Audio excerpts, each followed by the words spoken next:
ओम डूम दुर्गाय नमः। नवरात्र के 5वें दिन की आप सबको हार्दिक शुभकामनाएं।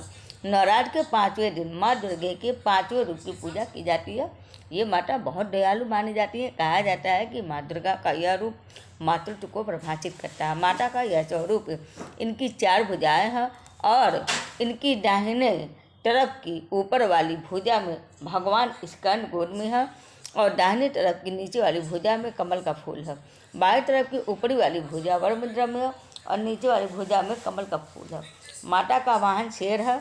माँ स्कंद माता कमल के आसन पर विराजमान रहती हैं, तो इसलिए उन्हें पद्मासना भी कहते हैं। पहाड़ों पर रहकर सांसारिक जीवों में न चेतना का निर्माण करने वाली स्कंद माता की कृपा से मूर्ख भी जानी हो जाता है। माँ का नाम स्कंद माता इसलिए हुआ क्योंकि स्कंद माता कार्तिकेय की माँ और माँ की प्रतिमा में भगवान स्कंद बाल रूप में इनकी गोद में रहते हैं।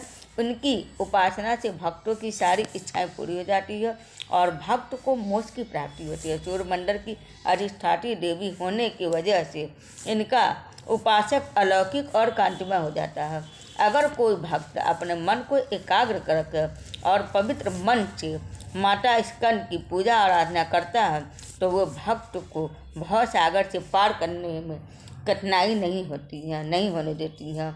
ये माँ विद्वानों और सेवकों को पैदा करने वाली शक्ति है, यानी कि चेतना का निर्माण करने वाली यही माँ है।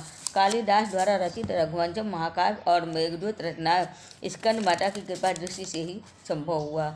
ये दिन माँ दुर्गा की पूजा का विशुद्ध चक्र की साधना है। जिन भक्त को माँ का पूजा करना है तो शुद्ध कुशा के आसन या तो कंबल के आसन पर बैठे पूजा करें माता रानी का। जैसे आप 4 दिन का माता का पूजा किए वैसे आप करिए। एक दीपक जला कर रख लीजिए और माता के में ही कलश में स्कंद माता का कलश में आप ध्यान धरिएगा और स्मरण करते हुए माता की प्रतिमा में भी, और उसके बाद आप पूजा शुरू कर दीजिएगा जैसे और दिनों में। ये है प्रसाद भोग लगा दीजिए और आरती कर लीजिए। आरती के बाद आप पूजा का एंड कर लीजिए। वात पित्त कफ जैसी बीमारियों से पीड़ित व्यक्ति को माँ के इस रूप की पूजा जरूर करनी चाहिए और माँ को अर्घ्य चढ़ाकर प्रसाद के रूप में ग्रहण करें।